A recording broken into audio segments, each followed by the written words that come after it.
Hello everyone and welcome to Energy Wars, a fan-made expansion set for Parallel. I am incredibly happy to present you all with this amazing project containing 5 new Paragons, 5 new keywords, and 50 new cards spanning over 5 videos going over all of them.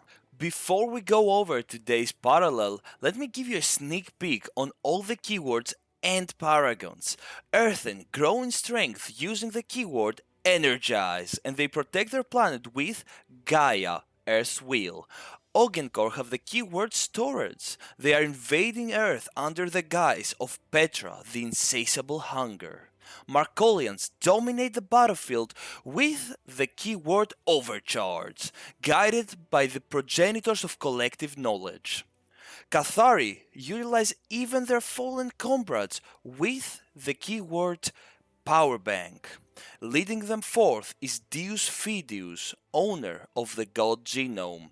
Shroud utilize their anomalous powers with the Blackout keyword. The entity of the singularity, Null, Void Eternal, commands them. In this video, I will be going over this Shroud, their Paragon, keyword, lore, and all of my thoughts processes while creating them. Their keyword, of course, is Blackout. Target can't use energy for X turns. They can bank though. Blackout definitely looks like a controversial keyword when you take into consideration Parl's design philosophy. Although it does take away some proactiveness from the player, I have balanced all the cards using it as to never be or feel oppressive. Now let's move over to Paragons. Paragons in Parallel have a deck passive that is always active from the start to the end of a match, and the card active that only happens when you summon the Paragon. NULL'S deck passive is if you have no more energy in your power bank, you banish a card in your hand and draw another. His card active is for 8 energy, a 10/10 creature that has both players have Blackout 1. Retrieve all your units.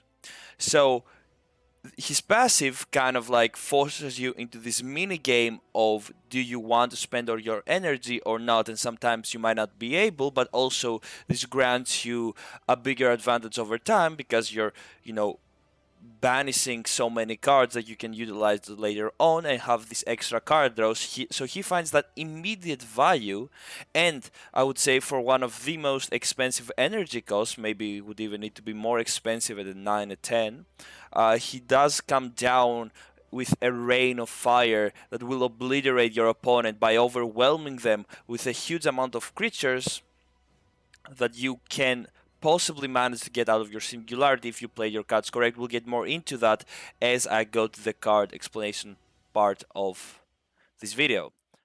I mentioned retrieve a few times right now, and let me explain it. Retrieve is the action of coming out of the singularity onto the battlefield. I created it because it already exists in the game, but there was no specific word for it, so I just made one to make things a lot more easier and a lot quicker with, saying less, showing more type of thought process. And let's get into the Paragon philosophy that Parl has when they design them. The Paragon's deck passive either has immediate benefits just for playing your cards or gives you some restrictions due to their active side power level, kind of guiding you towards a specific playstyle at times. On the other hand, the card active part works closer to a finishing move more than anything else. As such, I believe Null really fits the immediate deck passive value and a huge bomb of a card active you would come to expect from the Paragons, so as to not reiterate any further, really takes in both the philosophy design and his lore aesthetics into everything and kind of comes in basically giving you that edge to finish up your game.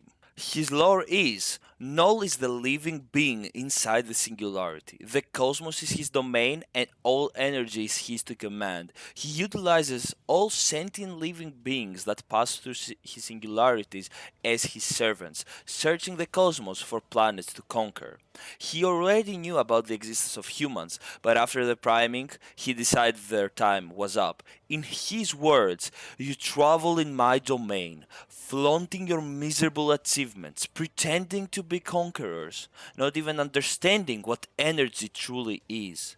but somehow you still manage to create pure energy, before long it will all be mine. Alright, we have reached the card showcase of the video, the 10 Shroud cards. I will just be going over them, showing their, their art and showing their, abilities. And after this part, we'll be going into the deep dive philosophy of how I create this card, what is their purpose, how it is balanced, and basically to the nerdier part that I love so much when talking about card games. So let's get to it. Alright, first of all, we have Particle Accelerator Beam.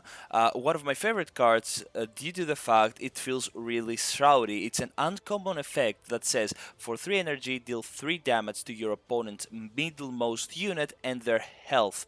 Now this really scratches that itch for the RNG aggressiveness that Shroud would most likely want to have at some point in their decks. Now we'll get into it a little bit later, and we'll move forward to its yin and yang counterpart per se, which is Particle Decelerator Grenade. Now this uncommon effect as well says that for 4 energy, give an enemy unit and its adjacent units -3/0 for a turn. Now, of course, I take very much inspiration from Manipulation Ray, one of my favorite cards in Parallel, especially the Markolian based one. I just feel like such a great design for a card. I'll get more into that once we get to the explanation part.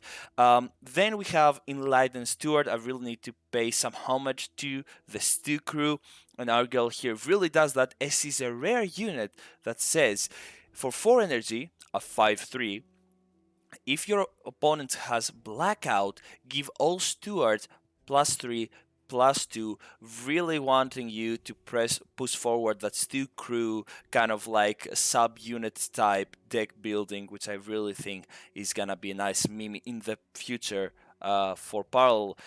Then we move forward to Equivalent Exchange over here, and this card I really love because it was a very thematic design from my boy Ghibli.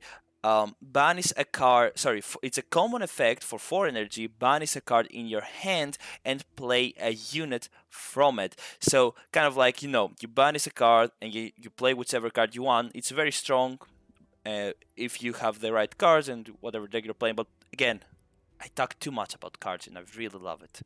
Alright. Now let's get into that legendary card range, those insane OP cards that you would say, holy moly, that does a lot. And you're just right. This is NULL'S gift. Shroud Legendary Relic. For 7 energy, at the start of your turn, you have Blackout 1. You, not your opponent, you have Blackout 1. All your cards have a 0 energy cost. So basically, you play this insane card, and if you have cards in your hand, you just like bam, bam, bam. You play them all down. So good. And then, at the end of your turn, if you played no cards, transfer me to the enemy's battlefield. Sorry, transfer me to the enemy's battlefield. A little bit not written there. It's okay. I make mistakes. I had a lot of Photoshop to do. Please don't do anything to me. I'm innocent. But if you get this to go to your enemy's battlefield, which you really don't want to do that, but you might have to. So if you do that, well, they do get Blackout, but they do play their cards for 0 cost. And this is how it would look if it was on your opponent's battlefield. Really like that they could, like a dual art. I don't know if we have that on Parallel or if we will have that, but I really like the idea of an evasive parasitic card like this. Really love it. And then, to go to our second and last legendary card, we have Antimatter, Quintessence of the Singularity. Gotta love that name, thank you Ghibli. Legendary upgrade for 5 energy, again that 5 number we love. Armed, battle ready, +5/+5. You must waste a card in your Singularity at the start of every turn if you can't destroy this unit. So it comes down as a really big, really strong mid-game card that you have to use use up your singularity to have it on and gain its advantages. So I really like that duality. Again, get into that more. This is the showcase, and I'm showcasing you Sacrificial Crewman. Now this is a common unit for Shroud, and it says 1 energy 1/1. When you banish me, retrieve a random unit. I just don't have to say why I like this one, but I'll say it later. And then we have our friend, the Yellow King's art, if anybody knows Lovecraftian, Lovecraft, sorry, books, etc., etc. It's Prophet of Null, and this is a rare unit for 2 energy. It's a 2/3 that has Master. Look at the top 2 cards of your deck. You may put one of them to the bottom, so kind of like, seeing your deck and seeing what you want to do. No, prophesizing. And then retrieve me, blackout 1 your opponent. Kind of like, comes in with that second kind of like fuckery you could do, and we'll get to that. Oh, nihilism. I really like this one. Really feels like you're kind of fucked. And okay, it's a little bit more chill. It's a common effect that gives target player blackout 1 for 3 energy. It's a little bit more chill, but it has the vibe that I like so much.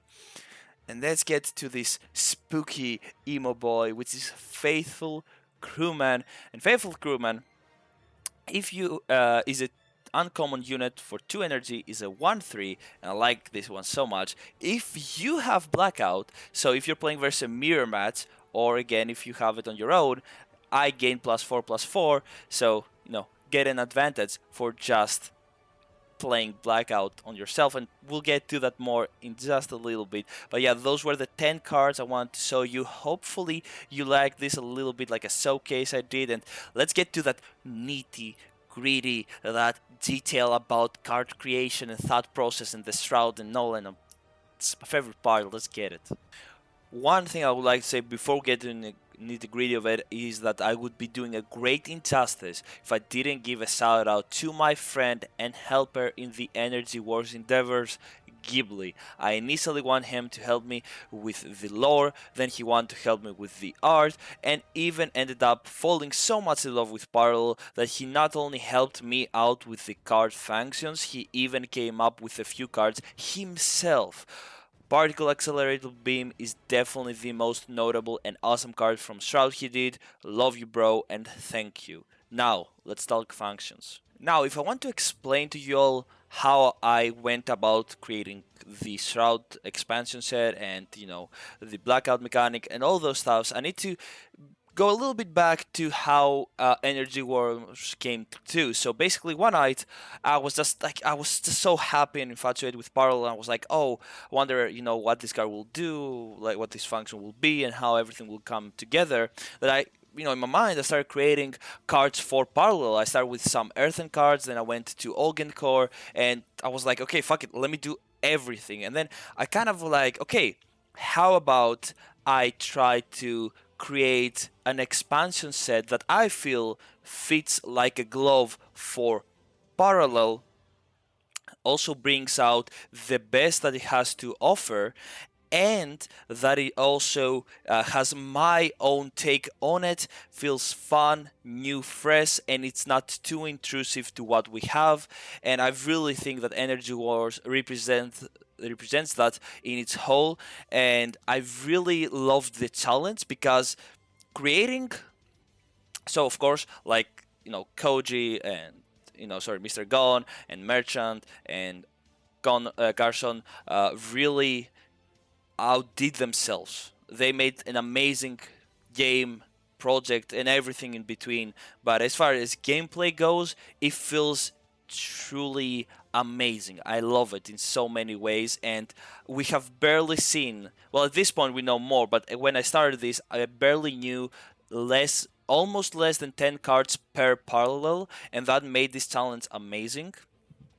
And having the base that was created from them, which was already a very, very difficult thing to do, made it easier, but still very difficult to make these new cards, because you would imagine the future, the parallel expansion sets really need them to innovate to some new grounds that are not maybe not been seen before in the TCG games, in the TCG world, but also they can't feel too repetitive, like like Poison from, or Death Touch from Magic, and all those things. Like, you don't want to be repetitive, you want to be innovative. So I tried to be innovative, but also stay true to what Parallel was, and I really think this came out perfect.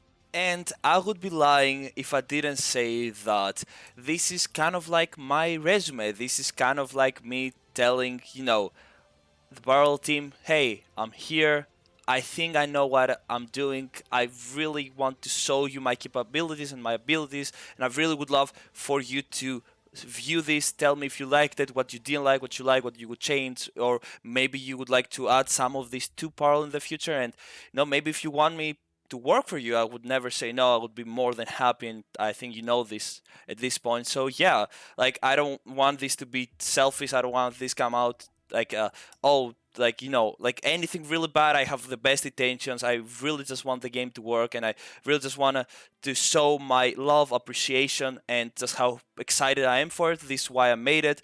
But I would be doing a disservice to myself if I didn't say that this has also like a way to promote myself to you as a maybe potential person that can help create the game in the future at some point, if you would like. So yeah, now let's get to the cards. So when creating the Shroud, I really wanted to start with so they were the last from the 5, I'll be honest. They were the last from the 5 parallels to create. So I really had time to play around with the other 4 and come out with something that kind of like countered them in a way, so that keeps the set balanced, but also has its own fun things to play around with.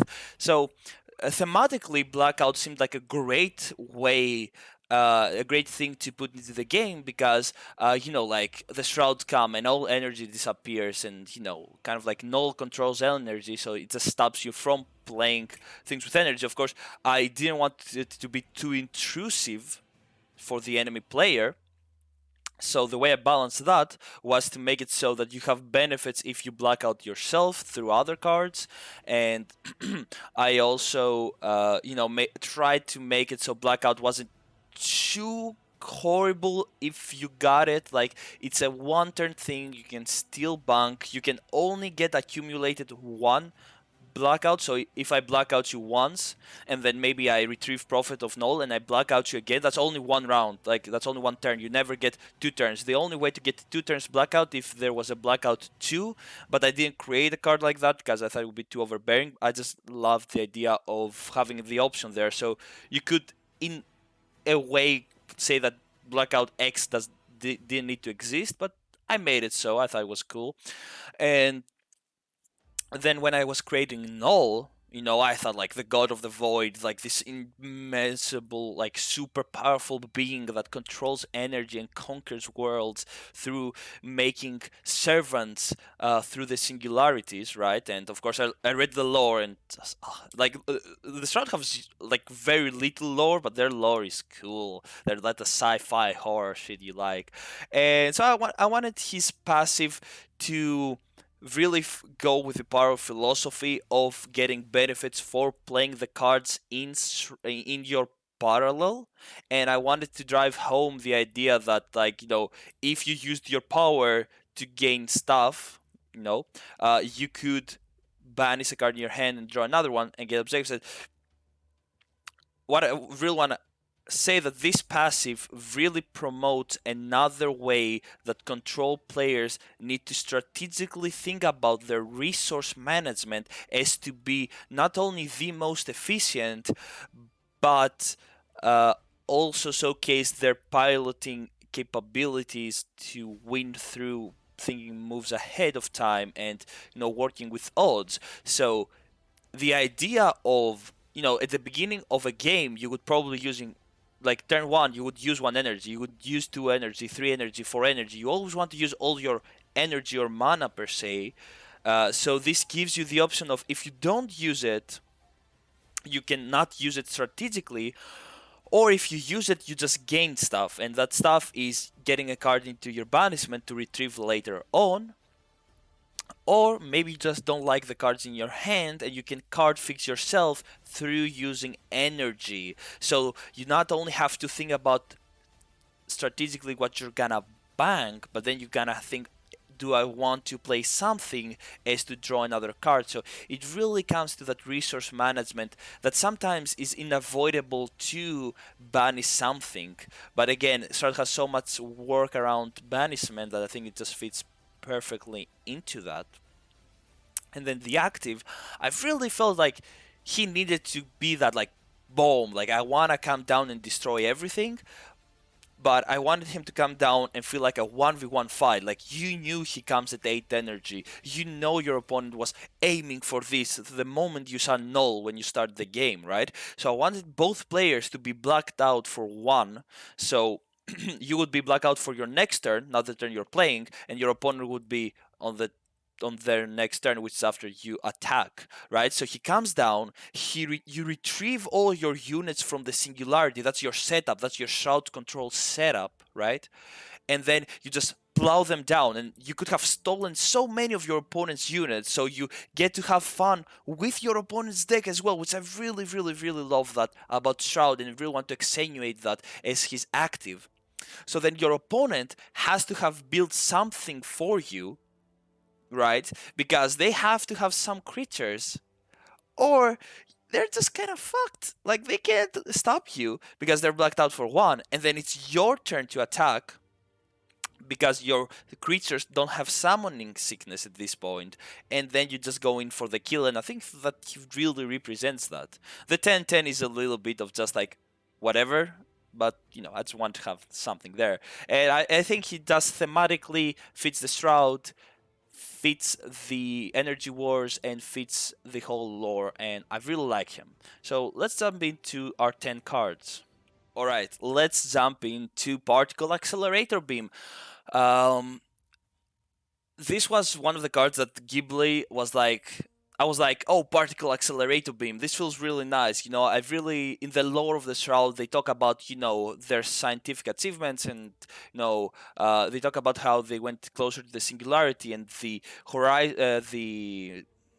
horizon zone of the black hole really made everything fucked up, and they felt like their molecules were being, you know, like they was being separated from their body, and it felt like they was so, you know, so much science and sci-fi behind it. I really wanted to make a lot of cards with names that really showcase that. So Particle Accelerator Beam was a instant thing in my mind, and I couldn't really think of something good. And then Ghibli hit me up. It was like, hey, I thought of a card that was like, hit your opponent's middlemost unit. I was like, shit, that sounds fun. And then we're like, okay, how about it deals 3 damage to your opponent's middlemost unit and their health? And I just really love this card because it really shows that Shroud are an RNG fun control that also can be used strategically if you're like, okay, this is their middlemost unit, I'm gonna hit that, and your opponent can kind of outplay that as well, and it feels really nice. And its lore is really, I really like that we written lore for all of them, a little bit of a quote thing, you know? And then, because I made Particle Accelerator Beam, another instant thing was a Decelerator Grenade, like a field that decelerates your opponent's movements, like they're stuck in time, like they can't play. And, you know, I really felt like combat tricks would be something that Shroud would really like to have in their deck. Although now I re-see this card, I might say that for until you're you know, give an enemy unit its adjacent units -3 for a turn, I should really write that until your opponent's until the end of your opponent's turn. So that would be for your round and their round. That was a little bit of another miswrite I did, but it's okay, you know. Like I kind of rushed some things. I'm sorry. Like, it's okay. I learn, I change, But I really like this yin and yang thing these two cards have, and of course, Manipulation Ray is one of my favorite cards, and just you can feel it here with the adjacent units, and I just really love it. I don't know what else to say. Then we have our girl, Enlightened Steward. I really like of course, all this art is not mine. I either edited a lot of free art or just got some of the internet and just put it there. But yeah, and also thank you so much, Dave, for allowing me to use the your thing over here for the cards. Yet again, thank you. So yeah, our Enlightened Steward. I really wanted to. So I feel like the stewards in parallel, even before the function reveal of our first steward, like the other day. I really felt that they would be the subunit type for Shroud, and I've really wanted to give something to that worked with the theme, which was the Blackout, which was the Energy Wars, and also give to that subunit type. So I would believe that in the future, if this was a set, you would use some of the set's cards in your main Shroud meta deck to climb, and if there was a meta Stew Crew deck, you would love to have her in and also have some Blackout in as well. So I think she really focused on showing both those aspects, and it really just sticks together for me, Equivalent Exchange was the second card that Ghibli really influenced me on. I really love it, and was probably the most difficult one to kind of just come to. It was our 10th and last card, and we were really scratching our heads over what we wanted to do, because the first 9 came really naturally, and the 10th one felt really weird. But he came up with like Equivalent Exchange. I'm like, whoa, that's a great name for a card. And he was like, oh, something handed you. I was like, we came up with this. It's great. So it gives you the advantage of bunnies. So you lose 2 cards in quotations from your hand, but you banish one, which you want things in your Singularity, and then you play a unit from it, which gives you a board advantage. So although you use 2 cards, you also gain 2 stuff. So it really is an equivalent exchange in all ways, and I really love that it shows that. NULL'S Gift. I really, really, really, really, really love this card.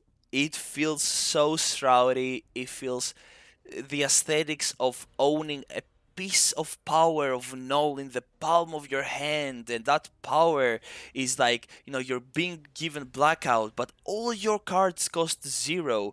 So if you had cost of creation and you drew more cards, for example, right, before, and then you played Null's Gift, and then you suddenly could have this insanely amazing hard-hitting turn 7 where you just like have 5 cards in your hand, and then you can play them all and just destroy your opponent.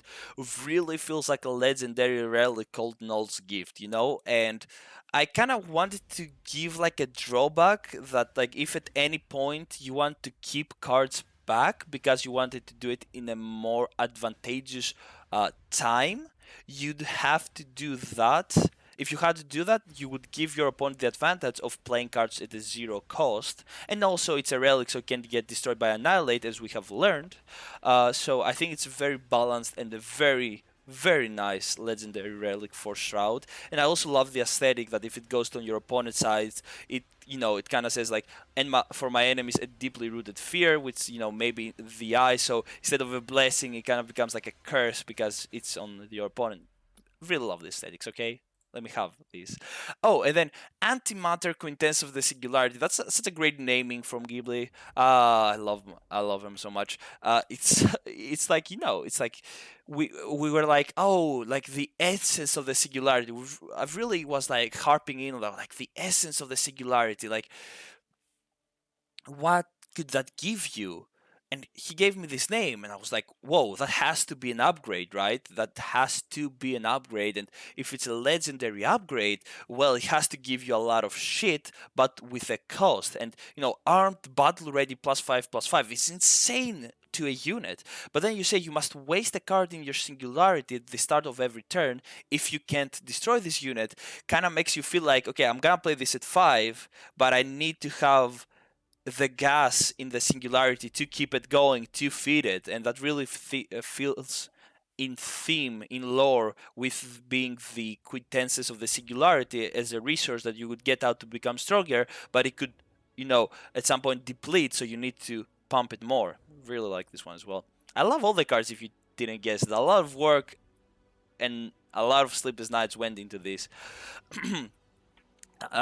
Sacrificial Crewman, love him very much. He's a great, like, 1/1/1, just toss him turn 1, and if you ever need to banish him, that is fine, because you can retrieve another random unit. And that feels really good, because you can kind of use him later on or earlier on to just get some of your opponent's units out or some of your bigger units out, and just feels really nice, in all honesty.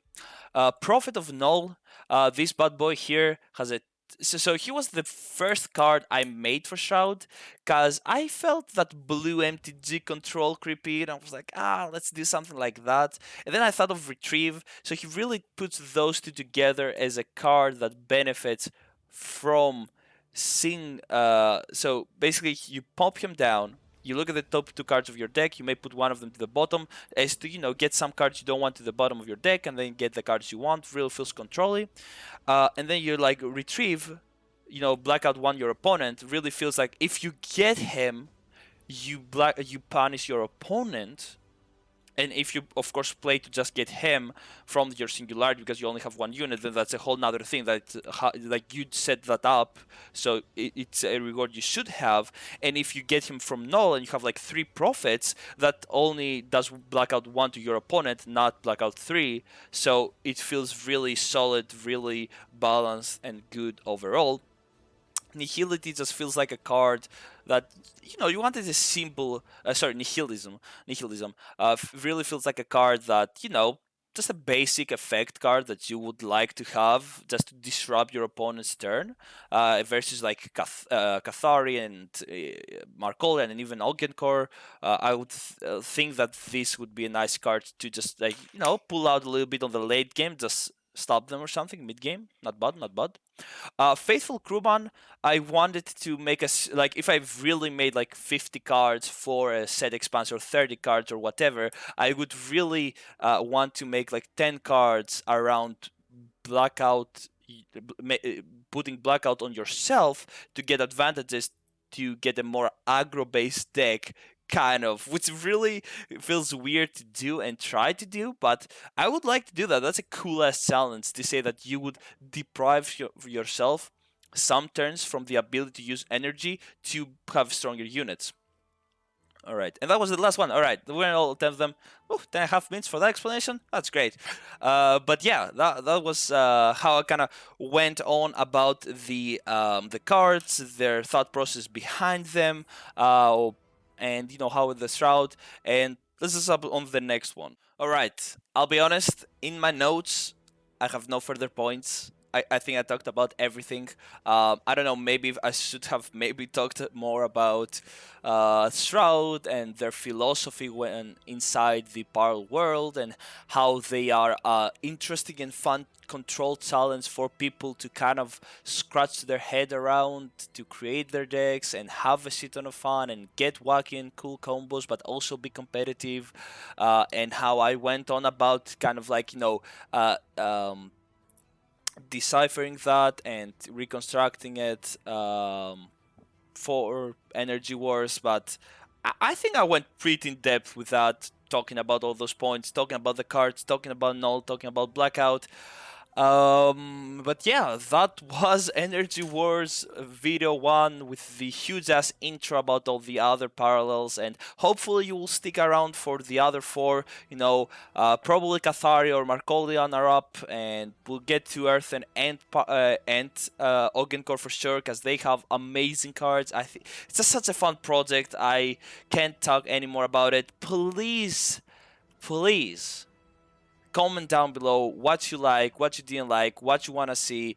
Actually, if you have a specific parallel you want to see, type that in the comments. And if you liked it, tell me what you liked, and maybe even like the video, and maybe even you know, let's get the parallel team to see this one and get their opinions on it, because I would love to have a huge ass conversation around Energy Wars and the expansion for Parallel. I know Parallel is now, I know it's being in the process of a closed alpha test run where you're balancing it, but hey, I could not stop myself from doing this thing.